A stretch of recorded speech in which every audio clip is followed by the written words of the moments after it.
welcome to Wrestling Sheet Radio. I'm your host, ProWrestlingSheet.com editor-in-chief, Ryan Satin. A little bit of a role reversal here because I'm not here with my usual co-hosts, Elijah Bates and Jamie Iovine. Yeah. I am here with the host of my Raw and Smackdown recap shows on the Wrestling Sheet YouTube channel, John Rocha. It's Rocha Day in here in the pro wrestling. I'm excited to be on it because every time I get to come on here, it's always fun because we get to talk about a certain number of topics for longer. Yes. So this is a lot of fun. So thanks for having me on, man. Yeah, of course. No, and yeah, it's funny because I always have to stop Rocha on the recap shows when he wants to talk about a news story. I know, it's frustrating. And I'm like, no, I have another show that does that. I actually have two shows where I do that because I also do it with Ryback every weekend too. So it's like, no, I people are gonna hear my opinions on those things elsewhere, Rocha. And then he's just sitting there all poo-poo faced. Yes, so, true. and yeah, I'm sorry for the late episode of the show, everyone. It's a little bit of a mix of things. I can't talk about what Eli does necessarily, but he had a very busy day at work yesterday, and he asked if he could not do the show. And then at the same time, I had something that came up, so it was like both of us were kind of busy, and I was just like, Jamie, just take the day off. I'll do it with Rocha in a day. So I apologize, but I appreciate you all waiting just a little bit of it. It's a day. Yeah, it's a day. It's one day. I mean, you're still going to get it on the week. It's still Friday, okay? Yeah. It's still the week. We didn't move a pay-per-view. And I used to only put it out on Friday. I used to put it out on Friday, not Thursday night. So it's like old times, everyone. So thank you, though, for waiting a day. Let's kick into the biggest story of the week, and that is Dean Ambrose. He put out a video hyping the return of John Moxley, the character he was on the Indies prior to WWE. The video is pretty cool. Yeah. It's highly produced. It's not just some cell phone camera shoot. It's a serious production, and it starts with him sitting restless in prison before breaking out, obviously in reference to his time with WWE. And you can see him counting down the days on the wall. And obviously, I didn't even think about the time of watching it, but the whole, Ambrose Asylum thing is I think also one of the themes there. And then it shows him, I think he's running away from some dogs in reference to what would seem to be the Shield a little bit. The Hounds of Justice. The Hounds of Justice. And then he climbs the fence. He gets the barbed wire stuck on his hand. He pulls it off, and you can see him. This is my favorite part of the thing. Just the idea of a crazy man walking down the street in possibly L.A. or Vegas, or wherever the hell he is, and he's wrapping his arm in barbed wire. Like, oh, that's a hardcore wrestler right there. I like that. And then, when he's walking and there's kind of like a training montage thing, and then the letters MOX come on the screen, and you show him kind of smirk a little as blood's dripping on the ground. There's a bunch of blood. And it's worth noting there's one part in the video where he walks by the Viper Room logo. Yeah. It could be maybe some reference to something that he's planning on doing in LA, but one of the things that people were kind of pointing out with the video is that he walks by the Viper Room logo, and on the dice, it has the numbers 2-5 on it, and May 25th is the date for All In. Double or Nothing. Double or Nothing. So now, obviously, there's speculation about that. But what do you think of the video? I like the video. I mean, I didn't put the analysis that you did. The film. Like a film critic over here is pretty. I'm super respected what you just said. I'm like blown away. I just watched it. Thought it was a well-produced thing to promote a wrestler. Had no idea all the meanings behind it, but it's great to hear. I saw people making fun of me and others for kind of pointing all those things out, and I feel like they were very intentional. Ambrose is a cerebral guy. You don't let his fighting all his guys. He can get intelligent and knowledgeable about shit if you listen to him on interviews or podcasts. So I wouldn't be surprised that he put this kind of thought in. And they're not overt. They're very subtle things, like the dog. You could see it working if you were just looking at it with any analysis. It all works. The idea of a guy breaking out of prison, dogs chasing him down, cops trying to get him, sneaking away, putting the hood on, going through the Viper Room because he's a badass, and putting the barbed wire and seeing the blood drip on the ground. All of that just conveys this is a badass wrestler, and now he's going to come back. God help anybody that's going to face him, right? That's what you want to convey. And it breaks away from the Dean Ambrose stuff. He still keeps the wife beater on, so that's always there. So to me, overall, I enjoyed it. But now when you add the analysis of it, I like it even more because it shows that this is a guy who's legitimately leaving. Because remember, even you said you weren't sure if he was serious about leaving WWE. And my concern is now, how many wrestlers leave a company and leave their significant other behind and then stay together? That's kind of rare, isn't it? I'm like the worst historian when it comes to wrestling, so I feel like it's rare. I don't want to say, but it's Because even Mark Merrow, nothing instantly comes to mind. Mark Merrow and I Sable, guess. they broke. As soon as Merrow left, it was like a little bit after that they broke up. Or they divorced. Didn't they divorce? Or I guess you're right. I think that was when Mark left. I'm terrible with that. Okay, I don't know, but I'm sure I'm there's worried not, for Renee Young. I'm is what I'm sure saying. there's not a great track record for that kind of thing. But I will say this much. You know what's weird? And I hate to be Mr. Conspiracy Theory here, but it was very well produced. Are you saying WWE level produced? Is that what you're trying to infer? I don't know. Like the production level put in cost money, and I know Dean Ambrose has money, but he would have had to have where would he have shot that? Like where would Like you said, it's a highly produced thing. But nowadays you could have shot that on an iPhone. Nowadays, no, it's too good to be on an iPhone. What? Have you seen some of those movies? Soderbergh shot a whole film on an iPhone. Yeah, I guess. It's certainly possible. I'm not saying he did, but he's got the money. Maybe they set this up, and he's Dean Ambrose. Maybe there's some really good production guys who are willing to do it for free for him, just to kind of help him go over. So it was well done. I hear your point, but I mean, it feels like he's moving away from the WWE with this move because it's Moxley. If they bring him back as Moxley, people aren't going to be behind that. I don't think they were. When I said that, I don't see them doing that. Okay. I don't know why. I have this weird feeling still. I don't know why. And he's going to come back? He's going to stay? Or come back sooner than it seems. Oh, I don't know. Or, I mean, the only other thing I think of when I see this is that it was produced by AEW and that he's already going to AEW. That's what I think. I mean, those are the two things that instantly come to my mind. Because I go, this is not just, I don't know, it just doesn't feel like something that was just some people helped Dean out with. Exactly. And people with no ulterior motive. Right. And I was looking at some of the articles about this. They're mentioning other federations and other places he could go, including the Pro Wrestling Sheet article. And I was just like, none of those make any sense from what I saw. I mean, to me, it makes sense to see him go back to CZW once. No, but I mean, the quality of the video does not strike me 100% for any of these other federations that I've seen. Makes sense 100%. And so the AEW thing makes a lot of sense. And he immediately gives the company credibility, right? It's like when WCW started ganking all those WWE stars to get them some credibility in the wrestling business. They did it quickly. You're grabbing people who are in their prime here with Ambrose and a couple other people that they've signed. So it's not a negative, and it may show you the level with which they're willing to commit to you developing a character. So the Dean AEW thing is interesting because I thought it was funny because I pointed out that 2-5 thing on Twitter. And then I noticed that Cody liked the video on Twitter, and I took a screen grab of Cody liking it and did the little eyes emoji, and not long after he unliked the video. Of course. And I was like, oh man, dude. So I thought that was funny. I don't know. I mean, I do think here's my thing. Mm-hmm. If he was gonna be in AEW, I guess this makes sense too. But in my mind, I was just thinking if he's going to be in AEW, you would think they would hold that for the first TV show if that's a thing that they actually have almost locked in. Yeah, but they didn't announce it, so they're still holding it. No, but if you have Ambrose be your Lex Luger and pop out on the very first episode of your TV show, that would have been a huge thing. I don't know. Right. I feel like this does seem more like a rogue move just to kind of put this video up.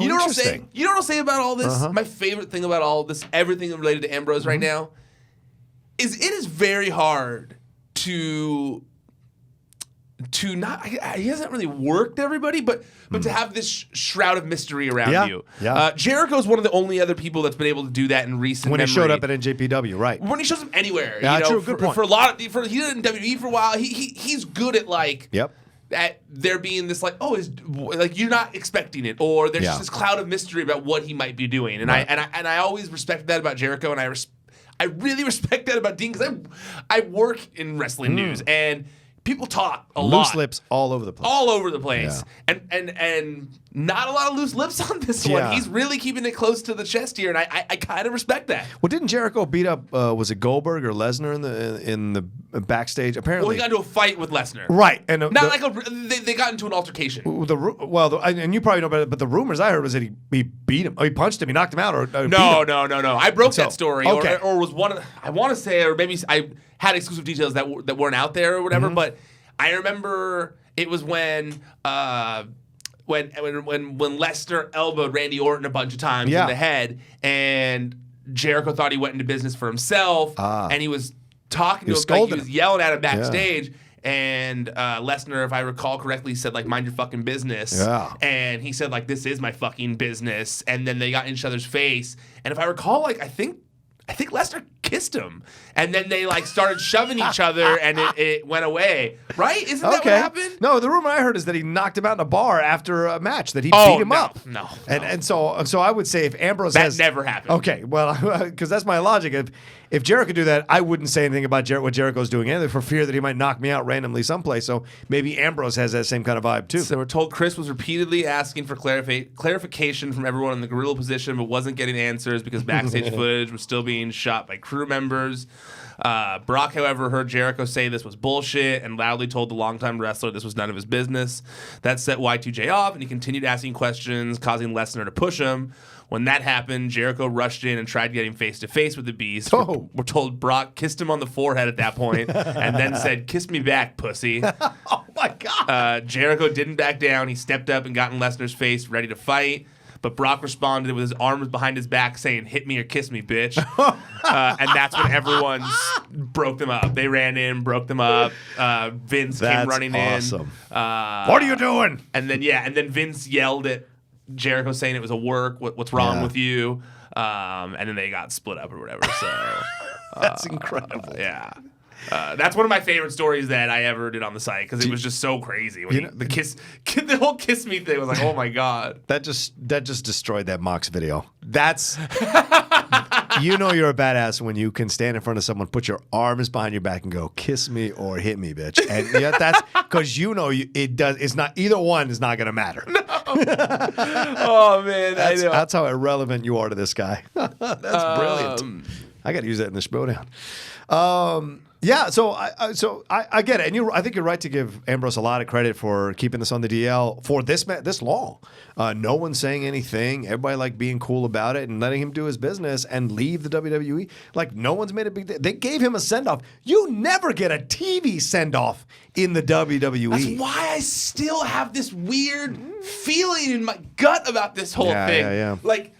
Great emotion, like great nice send off, which they didn't do for like Hulk Hogan. Nope. You know, like that's acrimonious. And they did Macho Man, or Ultimate Warrior, anybody. Nobody ever. Not even a Click. That's a cell video or whatever that you have them doing the four. Well, not a cell phone video. It was from the 90s. Yeah, or whatever it was. Some dude's cam.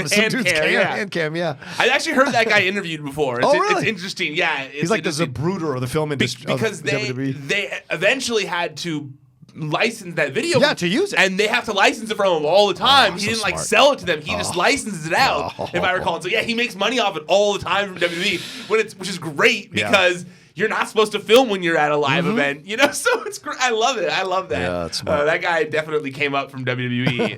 Love it. He talked. I think because he said. I think he had his handy cam with him because he and his friends would like do commentary while watching live events. So they would film it, and so that's why like you hear them talking a bunch over the video. I think that's what he said in the interview. I don't know. It was interesting though. First reactions. All right, cool. I would like to see Ambrose go to AEW. Yeah, me too.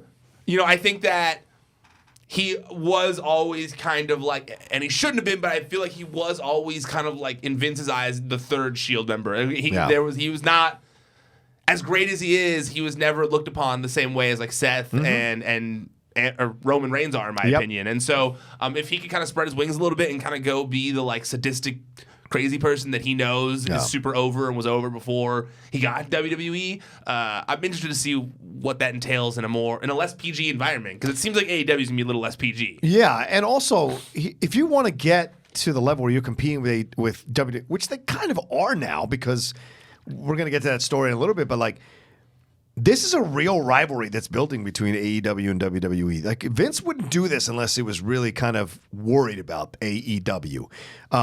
So you bring someone like Dean in. This is a man who has experience at that level for a number of years. So yeah, And Cody too. You bring these indie wrestlers who've done stuff and maybe never got to WWE, and you mix them with people who've got to WWE. That's how you're going to elevate your product. You're able to sell out stadiums and also sell out, the smaller arenas too, and have the product work in both places, like the WWE has with NXT and with Raw or SmackDown.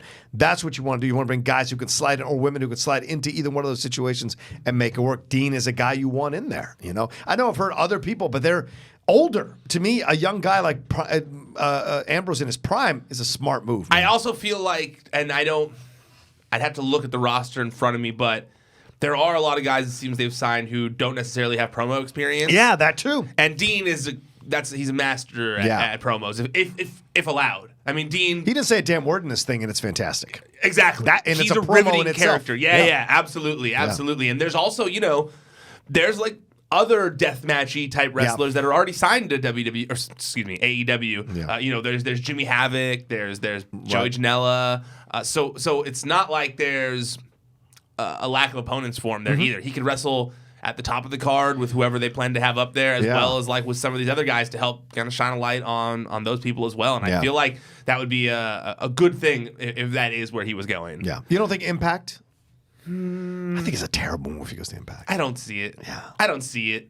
It just seems like he. I would think past that. I mean, Gage would be a great opponent for him, but Nick Gage. Yeah. I mean, I obviously want to see that just because they have history together, and right. And I don't even like death matches, to be honest with you. Yeah. That's my thing. I feel bad because, like, man, to me, I go, it's such.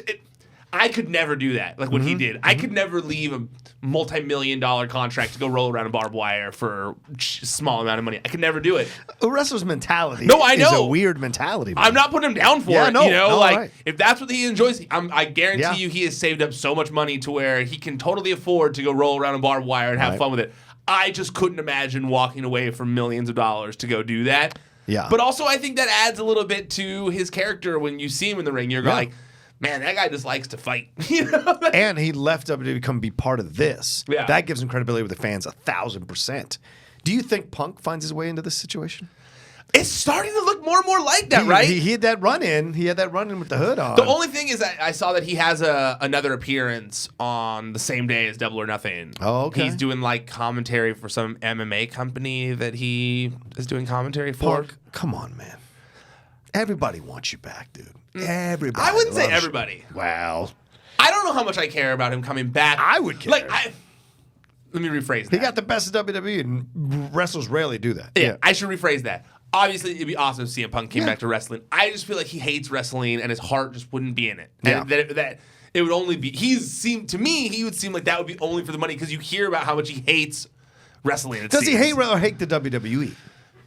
I think he hates the WWE and a lot of the people that he has worked with in the wrestling world that are maybe not in WWE anymore, but I mean, he has such bad things to say about Colt Cabana. He has such bad things to say about people he's been close with, and I feel like he feels like the wrestling business has hurt him a little bit, and I don't... But he wouldn't be the first wrestler to walk back in who said crappy stuff about people.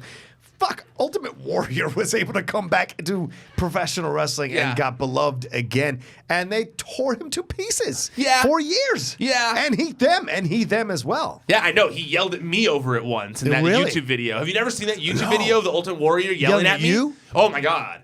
Holy shit, I got to see that. It's one of the craziest things that ever happened to me. It was when I was at TMZ. He's a nutty guy. And he was doing his first... in makeup appearance in like 10 years, and it was in Hollywood, and I was like, I'm gonna go to that. Of course. And I was like, well, can we interview him? And they were like, yeah, sure. And I went with the camera guy, and we started talking to him, and then like out of nowhere, he brings up Hogan? Well, he brings up this video. It was Hogan related. Of course. And everything is Hogan related with him. It was Hogan related. Him and the Sheik. And he's mad about something related to Hulk Hogan, and he starts yelling at me, and he's like, well, where's your shit on me? Here, I'm just going to... Hold on. Oh, no. I'm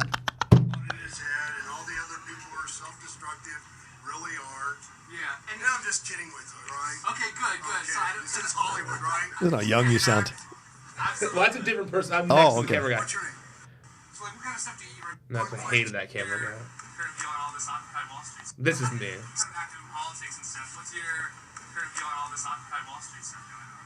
Oh, you guys have a political question. Well, I think it's. I don't think I could say anything in a soundbite that would work well. Let me just put it that way. That's fair. He did It's a though. little ridiculous that most of these people who are out there. Look, there are bad people, bad apples every place, and I would never take just a one-sided defense for corporate America. But I find it a little ironic when most of these kids own like iPads and iPhones. It's a fair criticism. All these material things are a big part of the consumerism that goes on in this country, and they want. For those of you just listening, That's by the way, I'm brilliant. sorry. Wait. No, I'm going to get to the good part. But I have to just like paint a picture because people on video here aren't watching the video and people listening can't see it. This man is in full face paint while having this conversation about Occupy Wall Street with me. And not only face paint, but he's also shirtless. Of course. Wearing his Ultimate Warrior duster that's all spray painted, Yeah. graphicked out. And he's wearing a WWE title belt. Just one. I feel like that was necessary. But let me get to when he starts getting mad at me because that's the better part. It's like they have no manners. There's no energy. I'm a huge fan. Thank you so much, man. I'm a huge fan. That's me. Thanks for your time, man. You're welcome. Hey, if you ever got anything that you hear on TMZ you want to take out, just send us an email. If it was negative, right? Just know, okay, I'm just force Wow, it that yelling at seems me. positive to me. Very positive. But I knew right when this camera guy said this, the whole like, hey, if you ever see anything TMZ, like, just give us a call. We were on the way out. This wasn't. Yeah, it sounds like you guys are walking out. We were walking It was out. a throwaway line. And he turned around and said this, and this is what followed. See what happens. I'll give you a shot. I'll try it that way, but I don't think you guys work that way. Look, I understand your MO. Yeah. But, well, like the whole Hogan. There it is. I told you. There it I did is. my videos about all that. I mean, to make us equals in that regard is just absolute bullshit on your part. I said back for years, look, you guys are fully aware that WWF put out a self-destruction DVD trying to ruin me professionally and personally. Yep, they did. Where's all your shit on me? Where's all your shit on me? I went back and looked at I'm like the main wrestling No, I'm not saying personally you, but where's all your shit on me? Where's all your shit on me? And I'm an equal because I finally speak up and tell the truth about a few things? And Hogan's got a whole fucking track record of self-destruction? What about all the other guys I worked with that are fucking dead? No, I thought that They DVD, die of natural causes? I thought that DVD was bullshit, dude. I couldn't believe they did that. I thought it was fucked up. You know? But, that's your shit. But here's the thing. I don't need it. Yeah. I don't need any fucking body to make my life the way I have. I don't need fucking nobody to make my life. Warrior, man.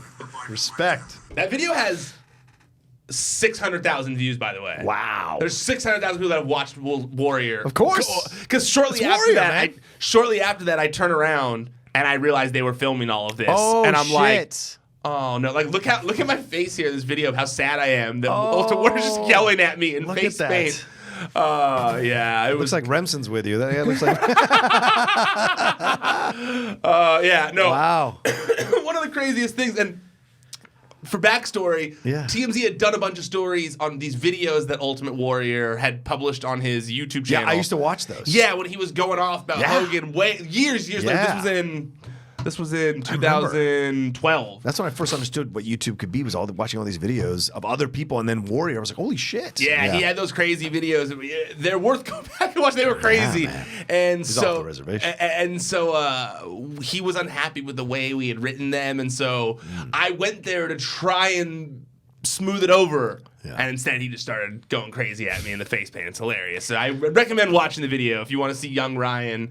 But he does less say, than a year into working in news get yelled at by Ultimate Warrior. He does say to you that it's not personal, that he's mad at TMZ, the channel. Yeah, but He's not mad at you. He's not saying where's TMZ shit on me. That's true. He's in his face paint, in my face, Yeah. pointing, going like, "Where's your shit on me? Where's your shit on me? where's your shit on me? Like repeatedly. He did. But then when you said something, he goes like, I don't mean you. I just mean the overall. I don't mean you overall, but where's your shit on me? And I'm like, I don't know what you're saying. What does that mean? Like for real, what does that mean? You should have put that to the theme song going in. Dun, dun, dun, dun, dun, dun, dun, dun, dun, just have him run around.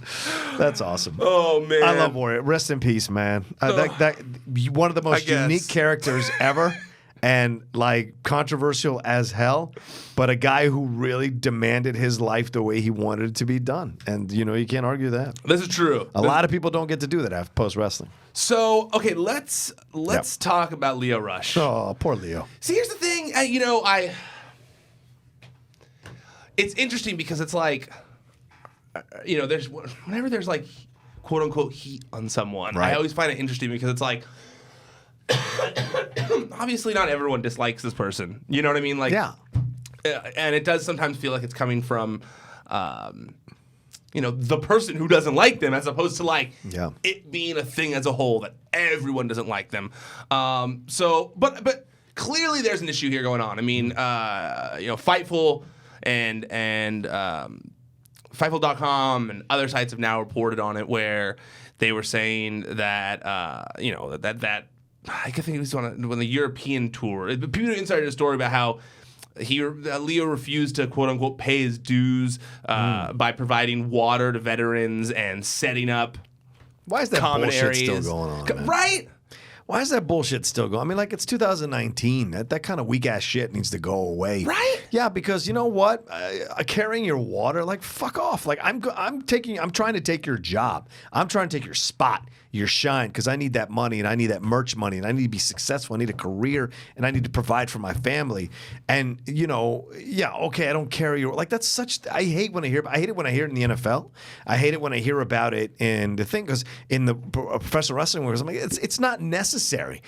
Haven't we moved past that archaic bullshit from the 50s and 60s and the 70s? Like, I get the idea of having to pay your dues, but nowadays everyone is fighting to stay alive and get into a situation where they can make money. I mean, I've heard that. Look, I've been able to do what I've been able to do in this business on my side of the thing over 3 to 4 years. And every time I confront someone who's like, you got to pay your dues, I had to sit here and wait. Fuck off. Like, I don't care. That's your journey. My journey is not what you're doing. And I'm older than you, so I've got to fight quicker and faster to get to what I want in this world, because my time to be maybe run out of time in this business is shorter than yours. And so I have to do more. People always like, oh, you have so many podcasts. Yeah, because I got to get my voice out there as much as possible in the hopes that I land something that's a little more solid in the future. And I love what I'm doing here, but I'm always working towards what's coming up next. These young guys coming in, they have all this time. They've got to establish themselves quickly, though, because the WWE moves on quick and is done with you quick. Even established wrestlers have to fight constantly and then get pushed aside like the Ascension was, or other wrestlers, and they lose their time. So this backstage heat, though, from what I was reading, it sounds like it was something to do with Finn Balor and his wife, like watching, like Yoko Onoing this shit. But then Lio pushed back on that and said it was bullshit, and it said it's a guy from Ring of Honor who's come into WWE and is pushing this narrative about him, and that's unfortunate, man. If that's the truth, that's fucking unfortunate. I mean, it wouldn't surprise me. People are always going to talk shit about you, no matter what level of success you're at. It seems like if this is someone who has an axe to grind with Lio. See, it's interesting, the things you were saying there. I completely agree with you. When I was at TMZ, it was like, I didn't care how old I was.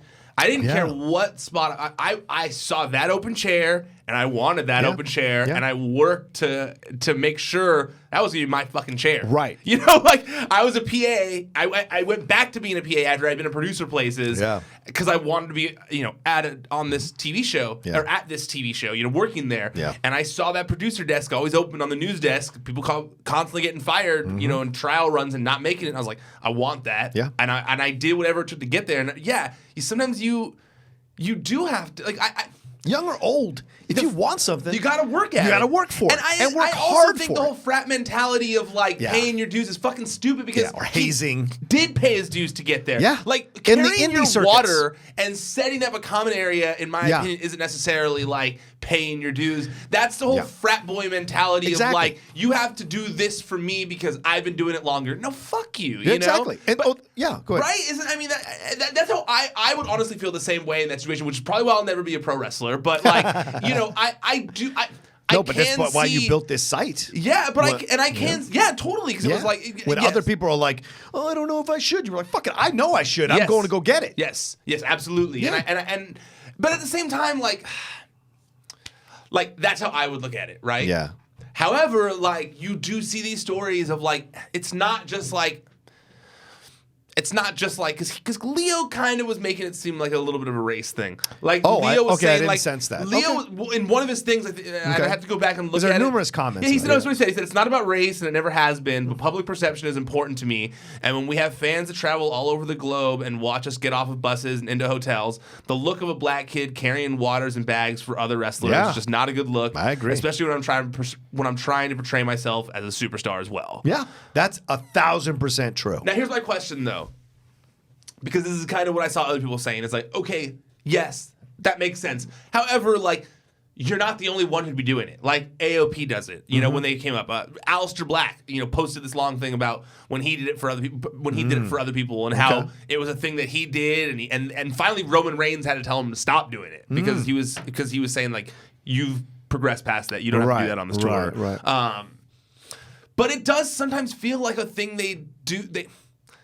It doesn't sometimes feel like they're harder on people who they don't have as much respect for. Well, and that's the thing. That's the game, right? The game is this. Are you willing to do it? And if you are, because of the way you're constructed, the way you're built, then you do it. And it's okay for you. Like Aleister. Aleister probably had no problem doing it because he's like, I get it. I respect the business. This is how I pay my dues. Lio pays his dues in different ways. And so he doesn't want to do that because, hey, Aleister Black is not black. It's not a perception thing to see him doing certain things. Now, how many fans actually see Lio setting that up? And probably not a lot. Right. So the argument is a little weak. Not a lot weak, just a little weak in that way. But maybe for him, what it feels like to him, right? I would love to hear what you say, AOP. Like, I would love to see what other black wrestlers feel like in this situation. Do you know what I'm saying? And have they done that? Or Latino wrestlers, have they done that as well? Well, I mean, I saw Mark Henry say that he doesn't believe it's a race thing. He says it's not a race issue, it's an ego issue, is what I saw Mark Henry say and when he was talking on Busted Open Radio. I don't have a ton of other people that have said, that I've seen putting public things out there. I do get both. Yeah, I very much understand both sides of this argument. Agreed, me too. I also think that I have a very strong feeling that they've been extra hard on Lio since he came up because of the whole Emma thing. Remember that tweet? No, I don't know about that. So when he first got signed and Emma got released after she wrestled Asuka, right? I remember he put out that tweet that said, "No, guess Emma wasn't ready for Asuka," or something like that. And was he a heel? No, he just did it like on his own. Wow. Okay. And hold on, I'll tell you exactly what the tweet said. Okay. Interesting. He said, because I know Emma was dealing with all the stuff after she robbed that stupid MacBook. She said, "I guess these are the things that happen when you're not truly ready for Asuka." Oof. And then he just got like dumped on. And fairly so. He just got should have been by the entire roster, just everybody. Now, you just got here, kid. They were just publicly just roasting him. Right. So that's a mistake you make. And if you make that mistake in context, then you got to make up for that mistake. See, that's how I look at it a little bit. Right. And I think Lio... So that changes my analysis of this. See, I think Lio is a great dude. Mm-hmm. I think that he is making valid points. Mm-hmm. But I do think that he is also forgetting the big mistake that he made. Yeah. I know that it was a mistake, and he has talked about how sorry he is, how terrible it was at the time, how he's made huge changes in his life since. Right. But at the same time, it is a frat you're walking into, and those guys don't forget. Yeah. And they're gonna try to make your life more difficult, and so it does. The carrying things and all that stuff, and them being mad that he's not doing it does feel like they're going harder on him because of prior. Could be. But that is the wrestling business, and so you know what you're getting into. I do think that the part about money to me was much more substantial. The stuff he was saying when it comes to money. That is powerful. So he said that. That's what he said. He said, my issue has never been with Bobby Lashley. And this is in the interview he did with Fightful.com. He said, being with Bobby has helped both of us out tremendously. It's given me speaking confidence I didn't know I had. I never was a promo guy in the indies, but being with Bobby made me a promo guy.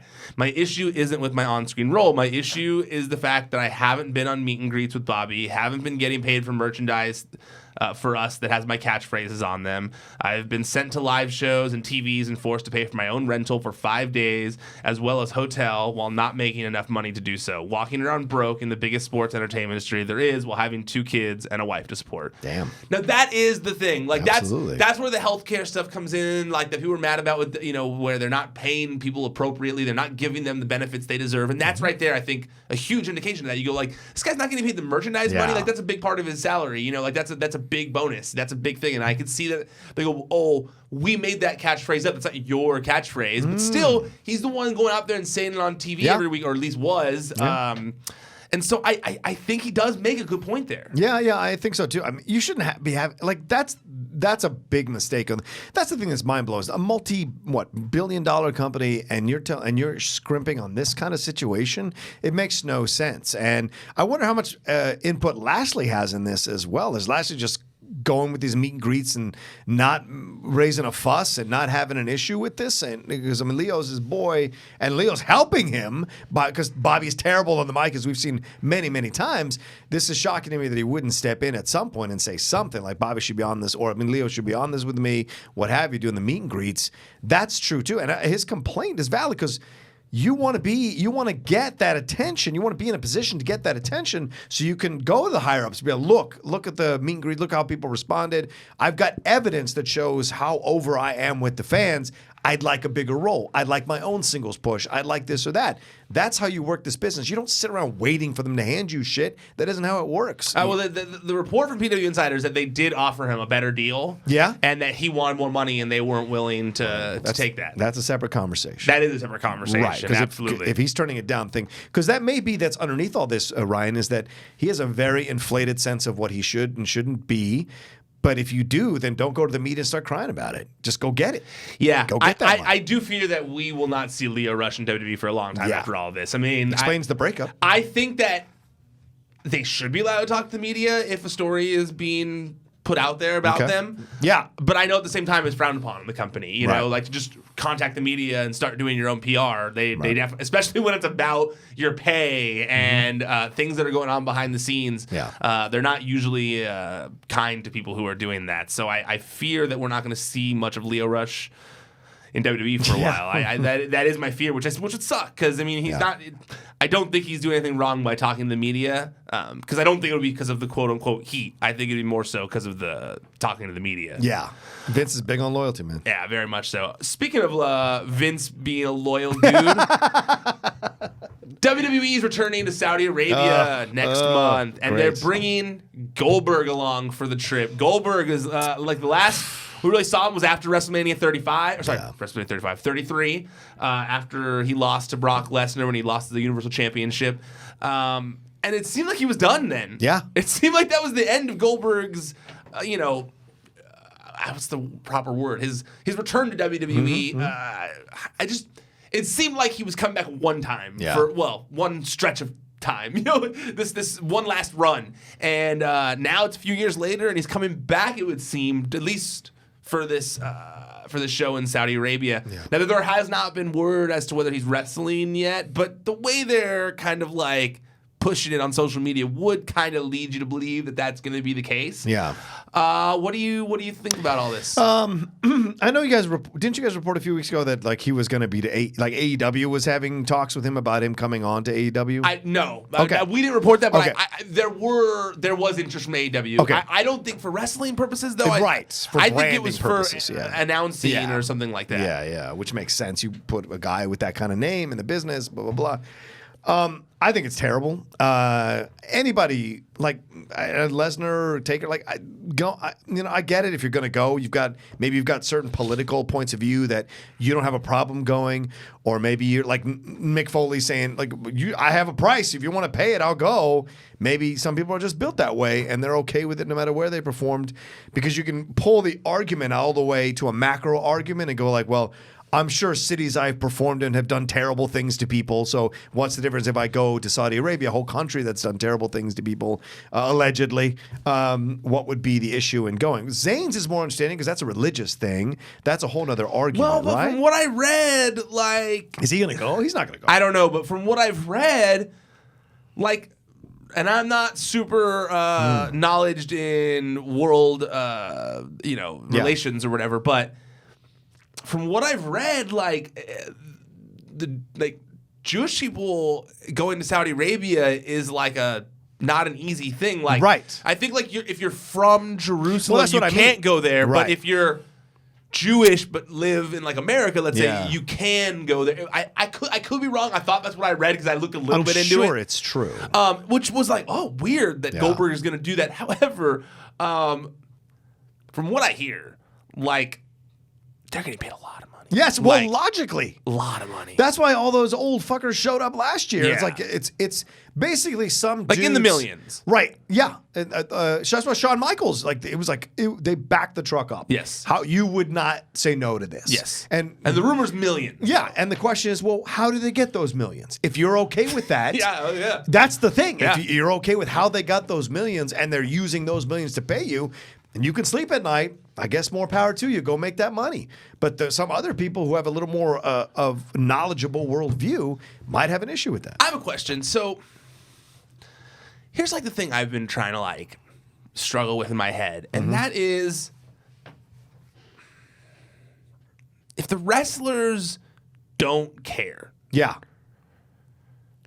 like, am I still supposed to be outraged if like I was outraged because I was in fear of those people's lives. Oh, that's why you were outraged. Well, also, it's messed up to portray yourself as one thing and to be another. Well, to say you're anti-bullying, to say you're for That's pro the rights, WWE, man, to yeah. say you're for all these other things that you care about people, and then you go and you take blood money. It shows opposite. That also, I think, is wrong. Right. And restricting women being on the show, only commentary with Renee.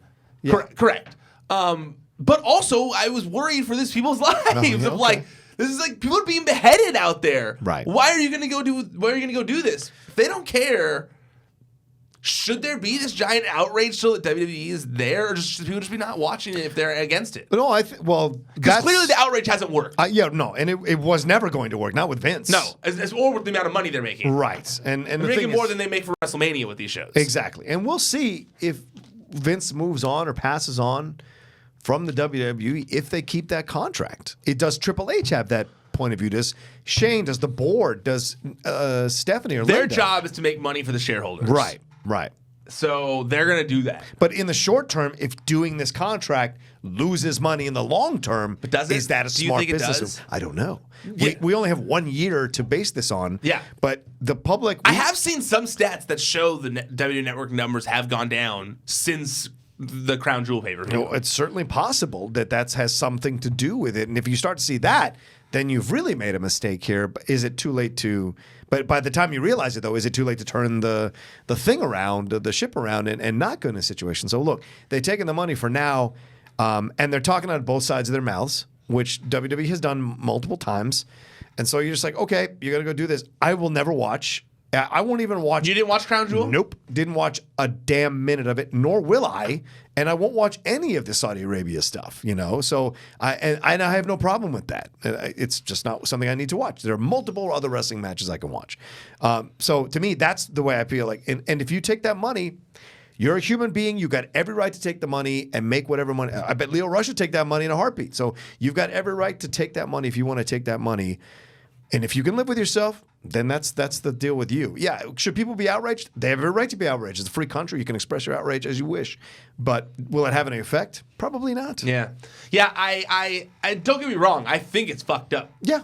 I'm more so there's just like the thing in my head. I'm like, Well, how angry can I be if all these people are like, we don't care. We're trying to bring entertainment to a country. We're not trying to think of the politics of behind the scenes. But that does seem like bullshit. Like that does seem of course, it's a shield. You talking yourself out of feeling bad about something, right? Because you're making a ton of money off of it, and it'd be like it is 100% like blood money. So you can't say it's anything besides that. So I get the anger in that regard. When people are being beheaded, people are dying. Yeah. But I get that like not everyone is guilty of that same thing in Saudi Arabia, and that they deserve entertainment too. So it is like this like catch-22 that I like struggle with. Yeah, well, the same thing happened with the World Cup, right? Brazil, all those people were getting beheaded and gang violence because these people were trying to get contracts to build these stadiums and build these things out for the World Cup. And the World Cup didn't like go hard on Brazil and tell them to stop doing this kind of stuff. All they cared about was how much money they were making off that World Cup, and they staged it. Nobody got injured. Nobody got hurt in that violence from the players or the international members of the team or the federations. So they got away with it. They got away with it scot-free and made their money. So that's the thing.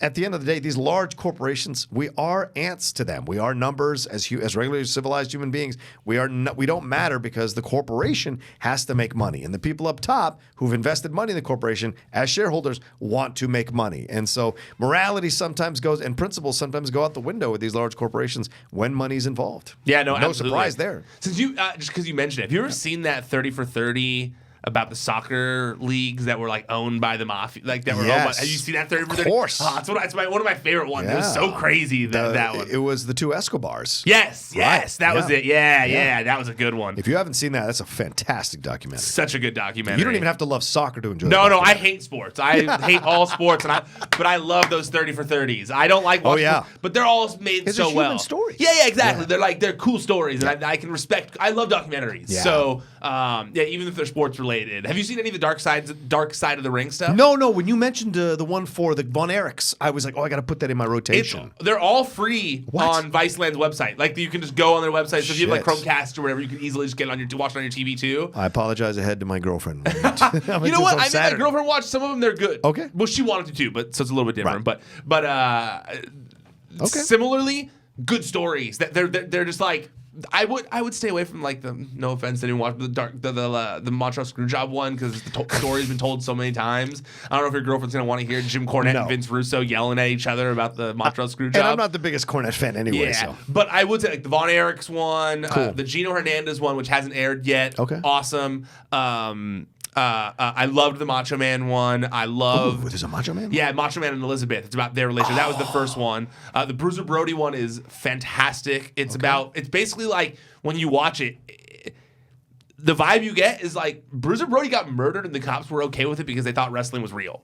And it's crazy. You're like, wait, what? Yeah. What? It's mind blowing when you go like. When you think of it, when you're watching this and you go like, I could not imagine this happening right now. Like the door on, the doors themselves closed on kayfabe that no one believes wrestling's real anymore. The fact that these police officers let someone murder this man because they thought it was fucked up what he did in a wrestling ring, you're like, this is insane. So, and the Von Erich story is really good too. So I very much recommend those. Are they like an hour long? Or? Yeah, they're all an hour long. Well, with commercials, so like a little less. But, sure. Okay. But yeah, I know. I felt bad. I was gonna have them in here, and then I got too busy. The directors of it or whatever. Shit. I know. I got too busy. Let's move topics here because we only got a little bit of time left. Kurt Angle has signed a new deal with WWE, and this new deal. He is now going to be a producer in WWE, which I think is pretty cool. Yeah. You know, Angle said, I'm going to help the wrestlers with their technique. I'm going to help them structure their matches, something I'm very good at, and I thought I'd be able to contribute that to the company. I feel like great. Yeah. Great.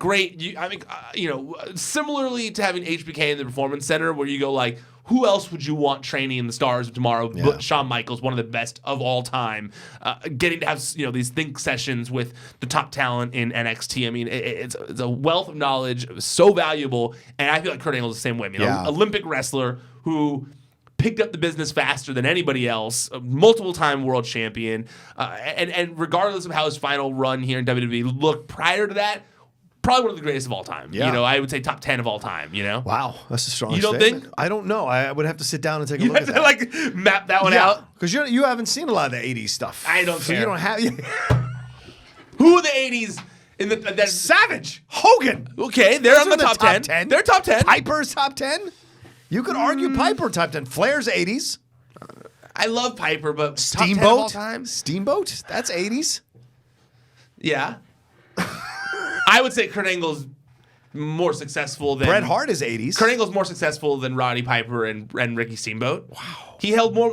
I don't think those guys were even world champion. Well, right, but because and he's an Olympic gold medalist because of Flair. Steamboat always because Steamboat of Flair. is one of the best of all time too. Yes, period. But I'm just saying I hear what you're saying. I know purists are going to be mad at this. I'm with you, purists. But he's won way more world championships than those, and probably more titles in general than all those guys. Made more money and drew more people in. And I would argue has more legendary matches. And than probably Steamboat. And Steamboat has a lot of legendary Steamboat's matches. great. Don't get me wrong. I'm just saying. Right, but he was always at this level too. Angle was above him. Angle was a main eventer. Angle was a main eventer. I wonder how Steamboat would have done now. But he would have. He'd been great now. But I'm just saying. Saying. Okay. I'm trying to think of other people. But in the Lesnar, 80s. would you say Lesnar's one top 10? He's got as many titles as Angle. Depends on what your definition of top 10 is. Okay. Like if it's money drawn, yes. Okay. If it's wrestling skill, well, it can't be just.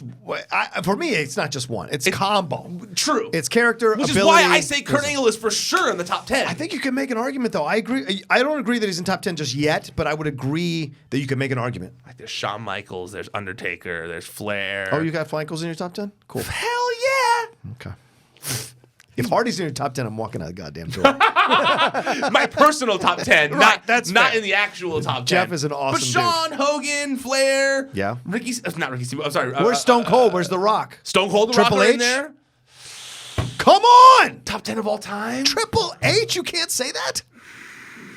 I would put Triple H over Angle. That's for goddamn sure. No. Show me the stable he led. That's the thing, man. And he won all those titles. And he married the boss's daughter. Dude, and he runs NXT. That's the greatest. You think that he was more over than Kurt Angle? He was 1,000,000% more over than Kurt Angle. I don't know about that. Yeah, dog. It took him so long to get to the top. It took Kurt Angle a year. Yeah, because Kurt Angle came in like Lesnar with that pedigree of having won an Olympic gold. I bet you he didn't have to set up any tables or bring water out for the fucking wrestlers. I put money on that. But Triple H, but that's why Triple H won the greatest of all time, because he fought to beat, just like Stone Cold. Stone Cold was that stupid thing with the gimmick with his hair and like they Hollywood Blondes. They both had to fight through terrible gimmicks to finally be themselves and get over with the fans, and fans respect that. More, and I'm not saying Angle doesn't deserve to be in the conversation, but top 10 is really tough. I'm going with it. Okay. I'm sticking with it. I respect you stick to your guns, man. I respect that. And now I'm like in my whole drive home, I'm going to be like trying to figure out what the top 10 is.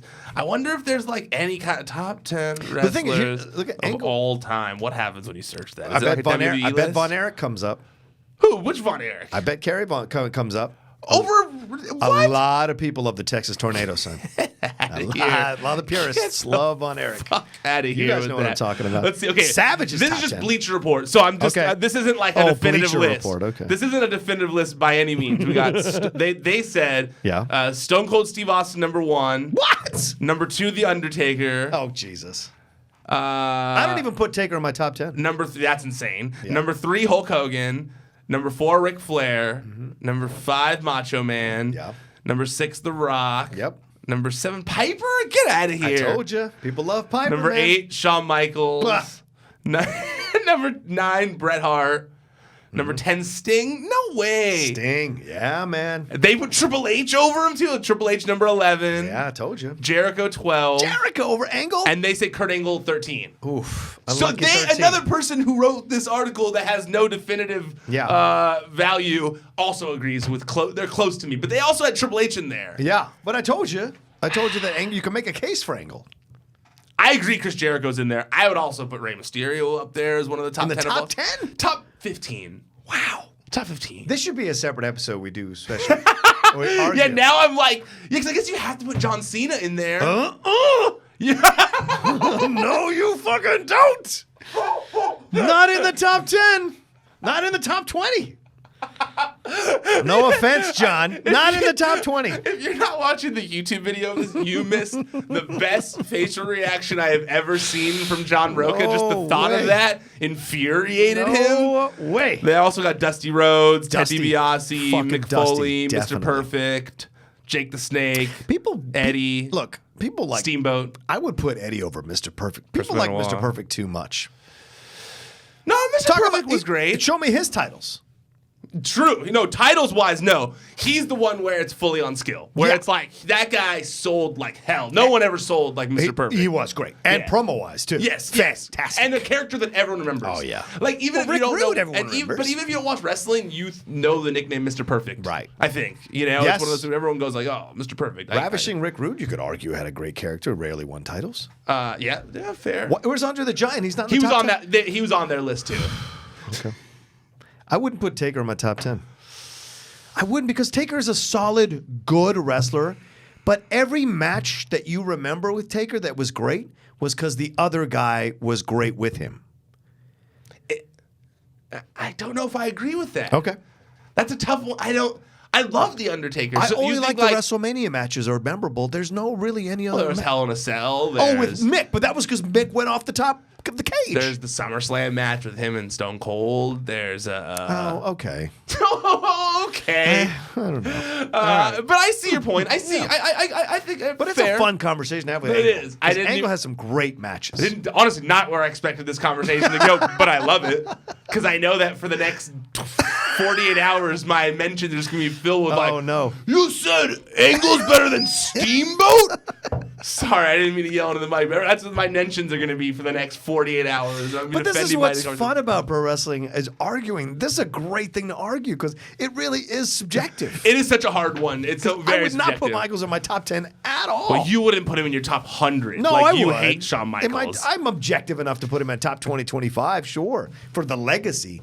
But Jericho might not sneak onto my top 30 because I never was a Jericho fan. I feel like because Jericho's been able to maintain relevance in multiple decades agreed. now, Yeah. and reinvent himself so often, and be such a I won't say inspiration, but like a like a He's a guiding light for a lot of wrestlers. yeah, like he's a And his podcast is influential great. wrestler to people, and Right. and because of that, he's also first undisputed champion. He's also I hated that. I hated that. But also, Should've been Stone Cold. just the fact that he's able to maintain relevance and for so long and change himself up, I would put him there because most of those wrestlers that I read on the list kept one gimmick for decades. Yeah. He didn't. No. He's always tried to reinvent himself, and for that I respect him. And I also think that he draws money. It's a subjective thing draw. for me. Jericho never was over with me. But objectively, as an analyst, you can't argue his impact. Really? You never liked Jericho? I never did, man. I never did. And he was good Were on the you mic. a WCW watcher? Yeah, WCW. I watched him as didn't a like him in cruiserweight. WCW? Yeah, with Kidman and Psychosis and all those guys. So you didn't dig his debut against The Rock and stuff? That was fun, but because you're working with The Rock. The Rock makes anybody look good. The Rock made Jonathan Coachman look good, for God's sakes, in his promo. So I don't have a problem with that. But Jericho gave as good as he got with The Rock, which was fantastic. But for whatever, it was just subjective. Like, I can objectively say he's a fantastic wrestler and certainly very over the fans. And for decades, people loved him. So I can't argue that. I never had a personal thing. Like, I didn't hate him when he was lead on shows, but I never just wasn't the fan of him. And I had a friend who was growing up who was a massive fan of Jericho. We would have battles all the time about it. We would play each other on the old Nintendo 64 one or whatever it was, and we would have battles about facing each other. It was great. But he's just one of those guys that just never was 100% over for me. Whereas Dean Malenko was always over for me, and I hated that he never got on with the fans. That's perfect segue right there, because I was going to bring that up as well in this same topic, that Dean Malenko also quit WWE this week, or last week. And I got to say, great timing, because I feel like swapping Malenko for Angle isn't the worst thing, but I agree, Dean Malenko, such an underrated wrestler, always. The Iceman was great. Yeah. Of all those four guys, Malenko, Benoit, Guerrero, and Jericho. Was it Jericho? Saturn. Perry Saturn. Malenko was the guy that I most wanted to get over. I knew Saturn wouldn't, but I was so hoping. Nothing against Perry. You didn't like Moppy? Yeah. Oh my God. I loved that Moppy. was like Al Snow in the head. I loved it. I was like this the whole time with those gimmicks. But Malenko. Wait, you didn't like Head? I hated Head. Oh, And there's another guy. Sending that. Hopefully your girlfriend's not watching this one. But no, that's crazy. Who didn't like Head? That is so stupid. I hated it. Oh, man. But there's another guy. I never was over with Al Snow. I never liked Al Snow. Or Steven Richards. I never liked Steven Richards. That's fair. People liked him. But I love the Blue Meanie. Blue Meanie's great. I'll go see Blue Meanie anywhere. Yeah, he's great. So it's just a matter of... The blue guy, right? It's just a matter of... When he went to BWO, I lost my fucking mind. That was brilliant. But like those guys were... I always thought Malenko had the tools, and I thought he was better than Lance. Like Lance, I knew was very Lance close. Storm? Yeah, could be boring because he's not good on the mic, and he's got the buzz cut, and like that's a certain time. But with Malenko, I thought his technical expertise and him being the Iceman, that fans would love that shit. But for some reason, it never got over the WWE fully. Yeah, I was talking to Ryback on his podcast about this, and I was saying that I felt like I hope that this was... I hope he quit to go to AEW, to be honest with you. Yeah, he should. Because, and the reason I say that is because, like, oh, AEW fanboy, not that. Because I feel like one of the things Dean Malenko did best was he made you not focus on his size. Yeah. Because he was the smallest one of all, out of that four group, that four, if I recall correctly. He was the smallest one, but when you looked at him, he never felt like he was small. He made himself feel bigger and tougher by the way he carried himself and the way he moved in the ring and the things he did. And I feel like with there being smaller guys on the roster at AEW, I feel like he could be valuable in that way because he could help teach some of the smaller guys on the roster, guys like Jungle Boy, how to make themselves feel bigger, you know? And I know that, you know, it shouldn't necessarily matter, but it does. Like, when you look at pro wrestlers, you want to see guys that look larger than life. Literally, they can beat you up. And he always reminded me of like a tough dad. Yeah. You know, like a dad you would definitely not want to mess with. Yeah. And so, yeah, because he was in WWE for so long, behind the scenes, I feel like that mixed with his lineage and his time in the ring, be an invaluable person to have behind the scenes in AEW. Yeah, and it's also fascinating with him, like, maybe, you know, because he was focusing on the tag, maybe he realized, like, maybe this is a wise move for WWE too, to be like, we don't want to, like, the booking has been the biggest complaint about the WWE over the last few years.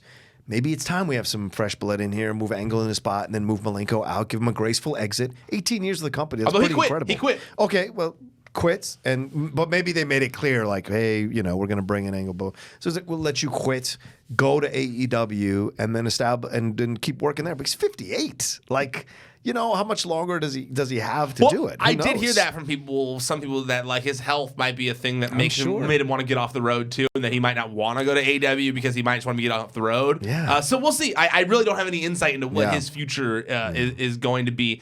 The light didn't go on. So we're here till 3:30. Real fast. What'd you think about? Let's keep doing, man. If the light don't come on, fuck. It's Friday, man. Nobody cares. Collider's chilling today. What's up? I don't usually come in on Fridays. I'm usually working from home. So trust me, no one's gonna be on you right now. Okay, good. Because we have nothing after this. Okay, good. Well, then let's just real quick talk about. Let's argue our top 10 all the way. Let's talk about this whole Brock Lesnar retiring from MMA, but like probably not retiring type thing. I always like when things like this happen because this is probably the most clear negotiation tactic I've ever seen. Oh, yeah. Basically, ESPN put out a story this week saying that Brock Lesnar is no longer eyed for a UFC World Heavyweight title shot against Daniel Cormier.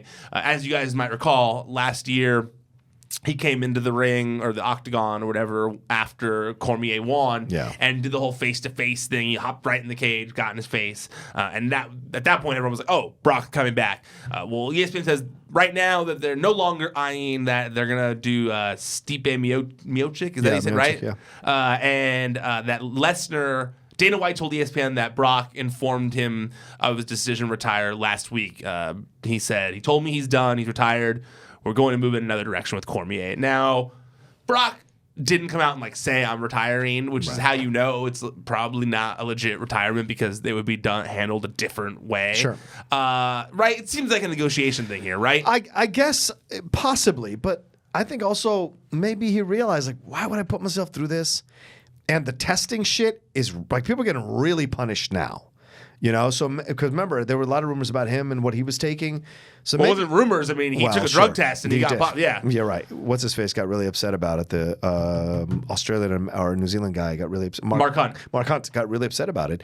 So Yeah, because he was the one he was fighting. yeah, exactly. So The guy beat him because he was on steroids or whatever. right. He's like, I want that Performance-enhancing drug, whatever they're called. But this whole situation, it just seems like maybe he's realizing, and maybe Dana too, that like they've got to stop this out once and for all. Because the John Jones thing, and now a couple other people recently, I know they're famous names, but they got suspended.